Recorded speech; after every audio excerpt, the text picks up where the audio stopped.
Captain Matt here with Captain's Quarters First Class, podcast from the Lighting Trade School. Today we're going to talk about charging $240 a fixture. What? Anyway, that's a little teaser of some of the things I'm going to get into today. Lightingtradeschool.com. That is who I'm under here on this podcast. They're sponsoring it. This is for me to do my thing and kind of hop on here where I talk about all things outdoor lighting, landscape lighting, permanent soffit lighting, and Christmas lighting. I do it all. I've done it all. I still do it all all day, every day. Just got a quote for a commercial Christmas client I'm going out to later this week. So that's exciting. A couple of those. So if you're not, right now I'm recording this, it's May. You should be reaching out to your commercial Christmas clients to start setting that up because those take some real budgets and some real board members. It's a whole process, and I know that. So I just started talking about $240 a fixture. Why the hell am I talking about that? Well, I do pricing a little different right now. Pricing per fixture when it comes to landscape lighting is a great way to be able to do quotes super fast, right? You charge this much, you won't lose. Charge 300, 400, 500, 600. I know I won't lose. But I like to, I know my daily operating, all the guys that work with me on Captain Matt Outdoors, I have a mentoring program. All the guys that are, applied and accepted, they know that we come up with these. There's a sheet that I use and we come up with your daily operating number. And that's basically if I sum that up super quick, let's say you have to spend $400,000 to stay operational a year and you're working 200 days a year. Well, you now know that you need to cover that $400,000, not in 365 days, but in 200 days. So on those 200 days that you're working, how much money do you need to make to really break even before you start making profit? So I'm able to look at each job knowing that, the average guy in landscape lighting is going to do 2 fixtures an hour. So if you have 2-man crew, I can figure on 4 fixtures an hour. Normal stuff, not the trick stuff, right? So if we're on the ground, maybe in a tree a little bit, but no ladders, no extreme wire hiding on brick or siding, things like that. I know it's about 2 lights an hour on average from start to finish, including power supply and all that. On this job that I didn't even realize I charged $240 a fixture until yesterday. We have this running thing because when Shane Duffy, one of the other co-founders of the Lighting Trade School, posted in our Facebook group, the Illuminati Lounge Club, he posted that he had charged $275 a fixture on this one job. And somebody had mentioned, you go broke at $275 a fixture. So that's kind of like our running thing. You're going to go broke at $275 a fixture. But that's just not the case. But we know our numbers, right? So on this job, I would normally, I'm gonna look at my notes here so I don't mess it up. The job I'm talking about was 25 fixtures. It took under 6 hours from the time we left the house to the time we got back. And so $6,000 is what I charged the client. It was 25 fixtures.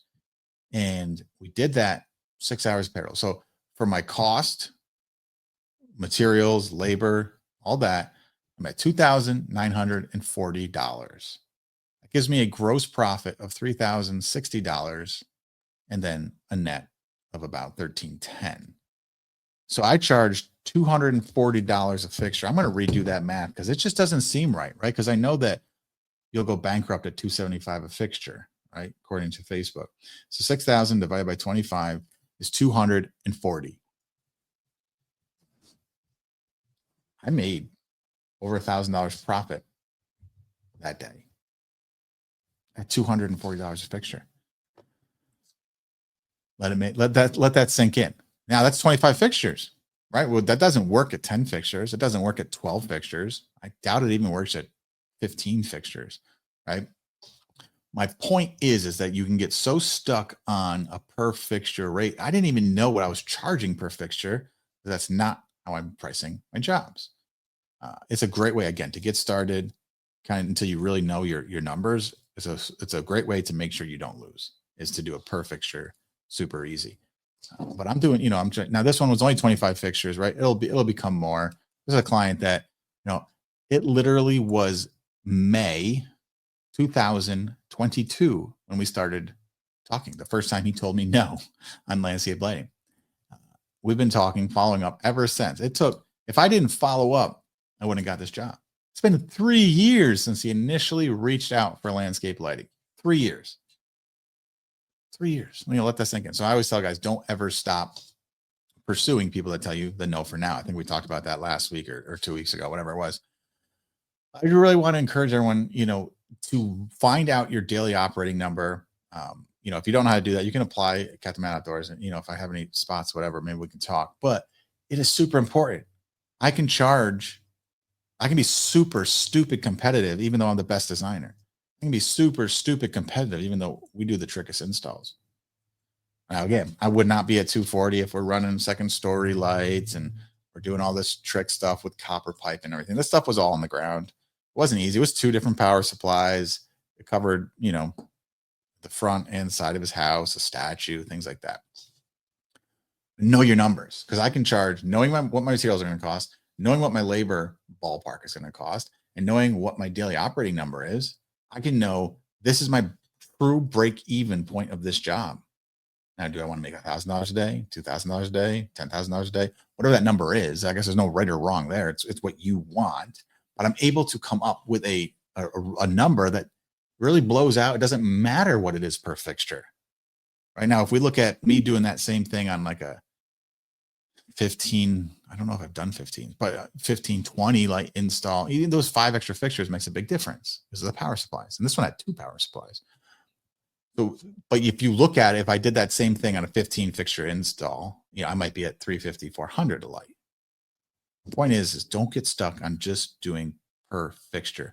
I know on Facebook and across all the chat rooms, that's not a thing anymore.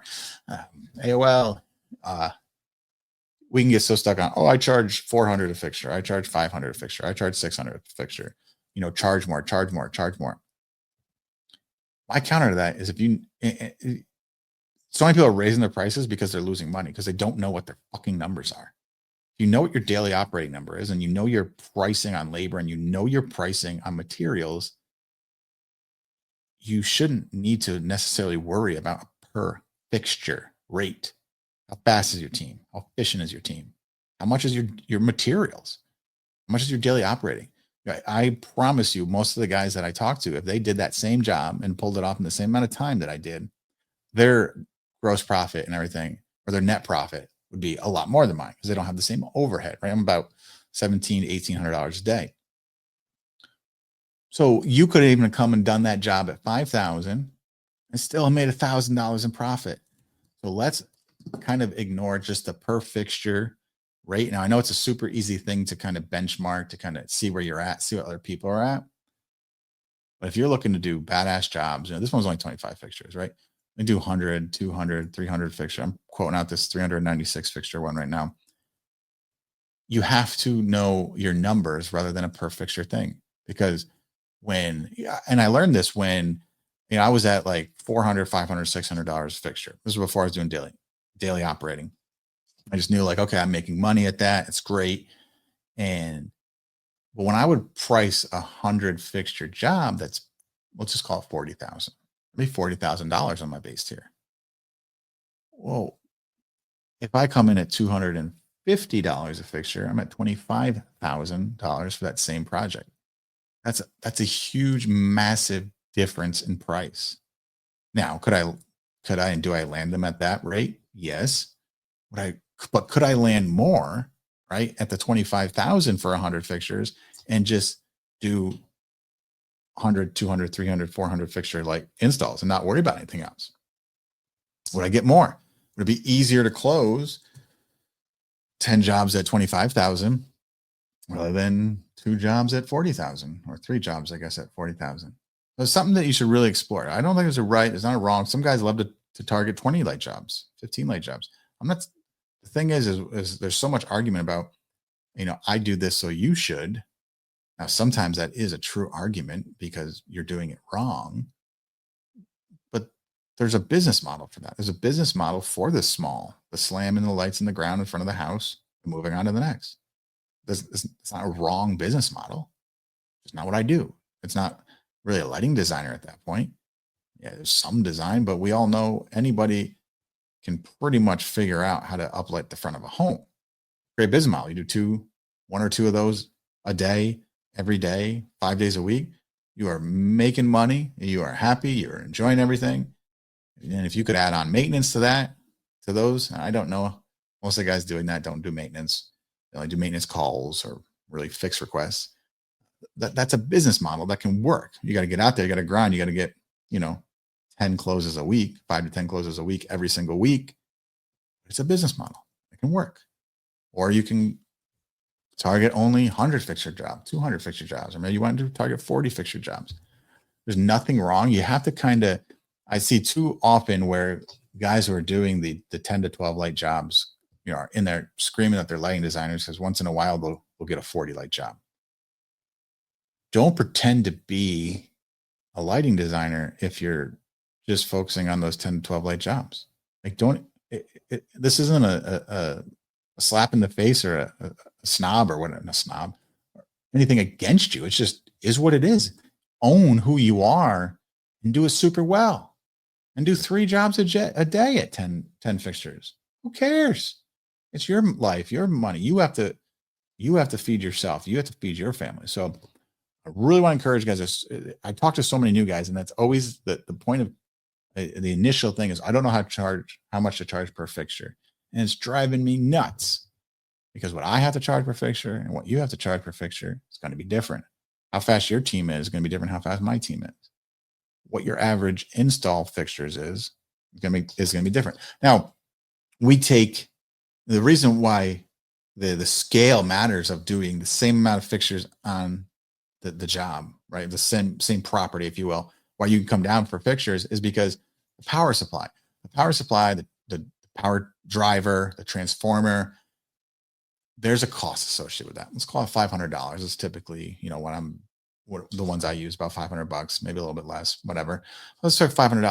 Well, then that $500 is spread out over 25, 30, 40, 50 lights is different than that $500 spread out over 10. That's why it is important to know your numbers, because then you're not, if you're at $300 a fixture and you sell a 10 fixture job, but your power supply is 500, are you making money? Maybe, maybe not. So I know there's a lot of guys that charge an additional line item for the power supply. Cool. That works. That works too. But just don't, my biggest thing, and I see it made so many mistakes and guys that just quit. If you focus on just a per fixture rate, you're not considering everything. You won't know if you make money. I've seen so many guys charging per fixture. They're doing jobs and they end up going out of business because they're not making money because they forget about all of the costs involved. Is that you? Know your numbers. Know your annual numbers, know your monthly numbers, know your daily numbers. Money Mondays. Pick a day every week where you sit down and you spend a half hour to an hour going through your numbers and your money, your payables, your receivables, who owes you money, who you owe money, different bank accounts. If you do Profit First, great book, suggest reading it. You can make different bank accounts to kind of bucket your monies in different times.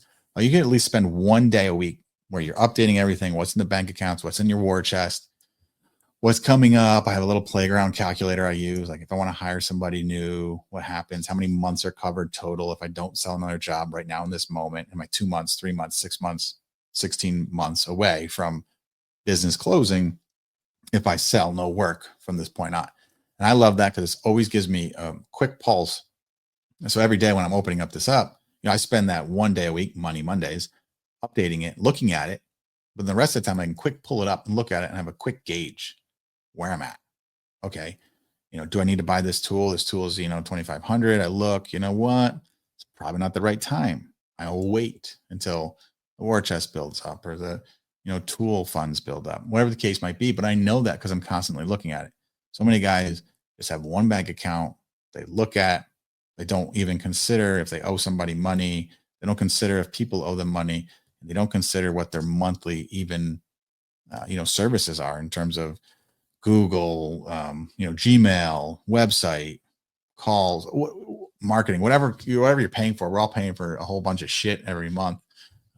That's like a reoccurring subscription. And so it's easy to look at your bank account, think you have more money than you do, right? I saw this once where I should say more than once. It took me a few times to learn my lesson. I have like 20,000 in the bank for operating. I'm like, yeah, hell yeah. So then I make a decision to, buy a new truck, buy a new van, right? Or spend 5,000 here, spend 5,000 there. And then I forget that I wrote a check. I wrote a couple checks. And then all of a sudden I go from 20 grand, make a purchase for 5 grand down to 15 grand. And then someone cashes 12 grand's worth of checks. So I went from thinking I was super healthy to having a couple grand. Like, oh my God, what just happened? Right. I set myself up for failure there. And that's why with the Profit First, I do it. I have a payables account. So anytime I'm going to write a check, I withdraw it from my main account. Let's just pretend it's $1,000. I pay somebody $1,000. I take $1,000 out of my main account. I put it into my payables checking account and I write a check. That way, when I look at that payables account, I don't care if there's $0 in it or $1 million in it. I know that there's actually $0 in it because every dollar in the payables account is already spoken for, whether that's from, if you do an ACH transfer and it's going to take a day or two or 3 or 4, put it into payables. That way you don't look at your checking account or your normal business account and think you have money that isn't already spoken for, right? So it's easy to forget that there's money spoken for. So read Profit First, check it out, create some different accounts, really hammer into your daily operating numbers, know your numbers across the board so that you can price jobs where it doesn't matter what you are per fixture. It matters, are you making money every day? The money that you want, the money to change your life. You making it or you're not? I don't care what you are per fixture. At the end of the day, the net profit only cares about what it costs you to run your business and what it took to do that job. You can make $3,000 off of one job and still lose money because of what you're spending on the back end, where you're only looking at a specific job. Looking at the gross profit of a specific job, you can really kill your business because you're not looking at the net and you're not planning ahead. You're not managing your money. All right. Well, there you go. There's Captain's Quarters First Class podcast from Lighting Trade School. I'm going to go ahead and wrap this bad boy up. I hope you all have a great week and I'll talk to you soon.